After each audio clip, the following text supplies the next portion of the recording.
మానవాళిని రక్షించడానికి యేసు లోకంలోకి వచ్చినాడు. వేటి నుండి రక్షించడానికి లోకానికి వచ్చాడు. మనిషి ఈ రోజున పాపము చేత నలిగిపోతూ ఉన్నాడు, శోధన చేత నలిగిపోతూ ఉన్నాడు, వేదన చేత నలిగిపోతూ ఉన్నాడు, రోగము చేత నలిగిపోతూ ఉన్నాడు, అశాంతి చేత నలిగిపోతూ ఉన్నాడు, దయ్యముల చేత నలిగిపోతూ ఉన్నాడు, కష్టముల చేత నలిగిపోతున్నాడు, ఎన్నో రకాలైన ఇబ్బందుల చేత మనిషి నలిగిపోతున్నాడు, వేదన పడుతున్నాడు.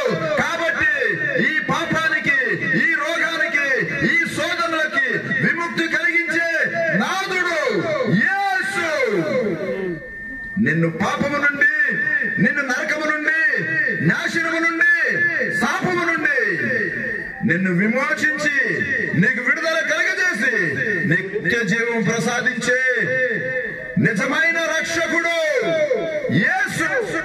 ఆ యేసు ద్వారానే